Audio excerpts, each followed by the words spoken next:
Hello दोस्तों, cancer के patients में भूख ना लगना एक काफ़ी कॉमन प्रॉब्लम होती है। आज इसके कारणों पर चर्चा करेंगे। ज़्यादातर आपने कैंसर के पेशेंट्स को बहुत दुबले पतले देखा होगा, जिसका इंपॉर्टेंट कारण ऑब्वियसली वेट लॉस के कई और कारण भी होते हैं, लेकिन ये भूख ना लगना भी उसका एक इंपॉर्टेंट कारण है। और ये भूख लगना सिर्फ कैंसर की वजह से नहीं होता, बहुत सारे डायरेक्ट और इनडायरेक्ट इश्यूज होते हैं कैंसर रिलेटेड, जिससे कि लोगों को भूख नहीं लगती और इसके क्या कॉन्सिक्वेंसेज होते हैं या बॉडी पर क्या क्या इफेक्ट्स होते हैं नेगेटिव, इस पर आज बात करेंगे। आज का टॉपिक है कॉजेज ऑफ एनोरेक्सिया और loss of appetite in cancer patients. Topic पर जाने से पहले जो लोग हमारे चैनल पर नए हैं, मैं रिक्वेस्ट करूँगा कि चैनल को सब्सक्राइब करें, वीडियोस को लाइक करें, शेयर करें, फॉलो करें, कमेंट करें, पूरा देखें। टॉपिक इंपॉर्टेंट है इसलिए अंत तक देखिएगा। चलिए शुरू करते हैं इंपॉर्टेंट वीडियो।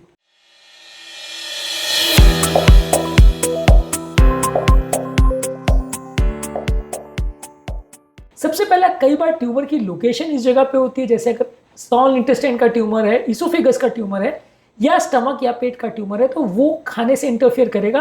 पेट का आधा वॉल्यूम या सिग्निफिकेंट वॉल्यूम कैंसर के मास से भर जाएगा, तो पेट का वॉल्यूम कम हो जाएगा, तो आपको भूख कम लगेगी।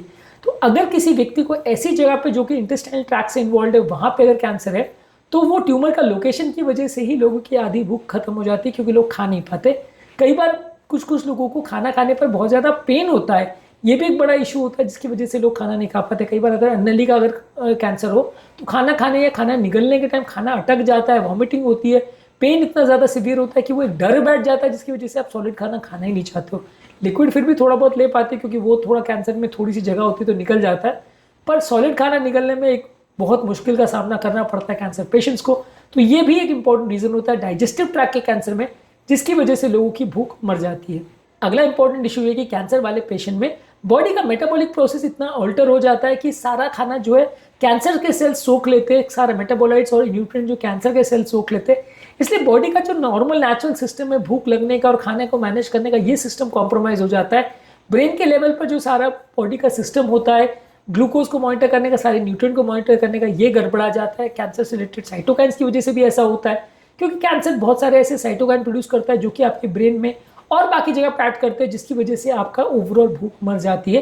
तो ये कारण है कि कैंसर के पेशेंट में भले अन्नली का कैंसर ना भी हो तो भी लोगों को भूख नहीं लगती। इसके अलावा बहुत ज़्यादा कैंसर के पेशेंट में बहुत ज़्यादा सुस्ती का एहसास होता है लोगों को। ये भले भूख लगे या नहीं लगे, पेशेंट बहुत ज़्यादा वीक और लेथार्जिक फील करता है। इसकी वजह से भी कई लोग की एपेटाइट या भूख मर जाती है। इसके अलावा कैंसर वाले पेशेंट्स में कई बार कीमोथेरेपी के साइड इफेक्ट से भी ऐसा होता है। जब कैंसर वाले पेशेंट्स कीमोथेरेपी लेते हैं तो उनको उल्टी होती है, उल्टी जैसा लगता है, टेस्ट चेंज हो जाता है, मुंह में छाले हो जाते हैं, गैस्ट्रोइंटेस्टाइनल इश्यूज होते हैं। इसकी वजह से भी लोगों की भूख कई बार मर जाती है। कैंसर के पेशेंट में जब रेडियोथेरेपी दी जाती है, तो इससे भी खासकर अगर गले में या छाती पे या एब्डोमेन में अगर लोगों को रेडियोथेरेपी दी जाती है, तो इससे भी लोगों के सिग्निफिकेंट चेंजेस और इन्फ्लेमेशन होता है और लोगों को उसके बाद भी खाना निगलने में दिक्कत आती है। इसके बाद भी लोगों को लॉस ऑफ एपेटाइट हो जाती है। कुछ लोगों को जहाँ कैंसर के पेशेंट में सर्जरी होती है, खासकर पेट की और डाइजेस्टिव ट्रैक्ट की अगर सर्जरी होती है, तो उनका खाना निगलने की कैपेसिटी परमानेंटली कई बार कॉम्प्रोमाइज हो जाती है। कई बार अन्नली का सिग्निफिकेंट पोर्शन काट के निकालना पड़ता है, कई बार पेट का सिग्निफिकेंट पोर्शन या पूरे पेट को ही निकालना पड़ता है। ये सारी चीज़ों की वजह से भी भूख लगना काफ़ी हद तक कम हो जाती है और ये सारी चीज़ों की वजह से भी लोगों को कई बार इशू होता है। कई बार किसी को मुंह का कैंसर हो तो वहाँ पे मुंह या ओरल कैविटी इतनी बुरी तरह से अफेक्ट हो जाती है कि खाना निगलना ही मुश्किल हो जाता है। ट्यूब पर पेशेंट डिपेंड हो जाता है, तो वैसे भी केसेस में आपको भूख लगना लगभग बंद जैसी हो जाएगी, क्योंकि खाना निगलना अपने आप में इतना मुश्किल काम हो जाता है कि आपके लिए ट्यूब पर रहने के अलावा या कम खाने के अलावा कुछ खास ऑप्शन नहीं बचता। आदमी की खाना खाने की इच्छा ही खत्म हो जाती है। इसके अलावा कैंसर की कुछ मेडिसिन, खासकर जो पेन किलर्स होते हैं, ओपियोइड्स होते हैं, ये दवाओं से बहुत ज़्यादा उल्टी होना या उल्टी जैसा लगना होता है। इन दवाओं के साइड इफेक्ट से भी लोगों को भूख ना लगे, ऐसा हो सकता है। तो कैंसर के पेशेंट में जो कीमोथेरेपी है, रेडिएशन थेरेपी है, पेन किलर्स है, सर्जरी है, इनके साइड इफेक्ट से भी लोगों की भूख कई बार मर जाती है। सिर्फ कैंसर के इफेक्ट से ऐसा हो जरूरी नहीं है। इसके अलावा कैंसर के पेशेंट में कई बार हो जाता है सीवियर डिप्रेशन, जो कि ऑब्वियस सी बात है। कैंसर के पेशेंट सामने जब मृत्यु को देखते हैं और अपनी हालत बिगड़ते देखते हैं दिन प्रतिदिन, तो ऑब्वियसली बहुत सारे पेशेंट डिप्रेशन में चले जाते हैं और डिप्रेशन आपकी खाने की पैटर्न को बहुत ज़्यादा अफेक्ट करता है। आप उस वजह से खाना नहीं खा पाते। एंग्जाइटी भी कैंसर के पेशेंट को होती है, अपने फ्यूचर को लेके, अपनी लाइफ को लेके, अपनी मृत्यु को लेके, अपनी कंडीशन के बिगड़ने को लेके। इसकी वजह से भी कैंसर के पेशेंट एंग्जाइटी में चले जाते हैं और खाना नहीं खा पाते।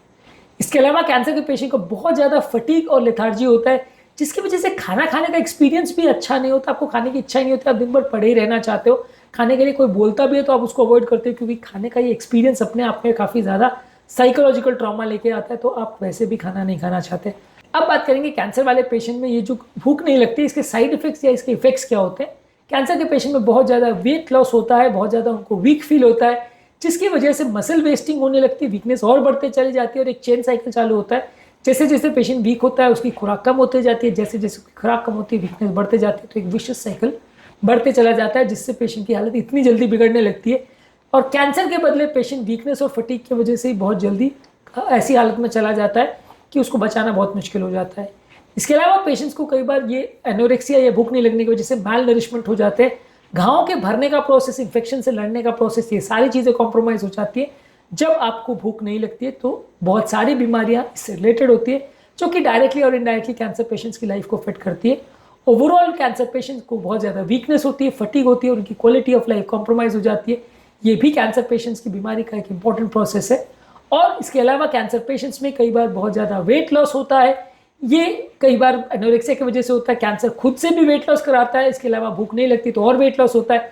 जब वेट लॉस बहुत ज़्यादा होता है तो कीमोथेरेपी और जो रेडियोथेरेपी वगैरह देते हैं, इसके साइड इफेक्ट्स भी बहुत ज़्यादा बढ़ जाते हैं, दवाओं के रिएक्शन बहुत ज़्यादा बढ़ जाते हैं, ट्रीटमेंट में लोगों को और ज़्यादा इश्यूज होने लगते हैं। तो ये भी एक इंपॉर्टेंट इशू है जो कैंसर के पेशेंट के ट्रीटमेंट को इम्पैक्ट करता है। ओवरऑल उनकी कंडीशन भी अफेक्ट होती है जब कभी उनको कैंसर का ट्रीटमेंट करवाना पड़ता है। तो आज के टॉपिक में हमने बात करी कैंसर के पेशेंट में ये लॉस ऑफ एपेटाइट या भूख नहीं लगने की क्या कारण होते हैं और ट्रीटमेंट पर इससे क्या क्या इफेक्ट होता है, पेशेंट की लाइफ पर इसका क्या इम्पैक्ट या कॉन्सिक्वेंसेज होते हैं। इसके अलावा अलग वीडियो में हमने इस पर कुछ यूजफुल टिप्स पर भी बात करी है, उस वीडियो को भी जरूर चेकआउट करें। आज के टॉपिक में हमने कैंसर से रिलेटेड एनोरेक्सिया पर बात करी।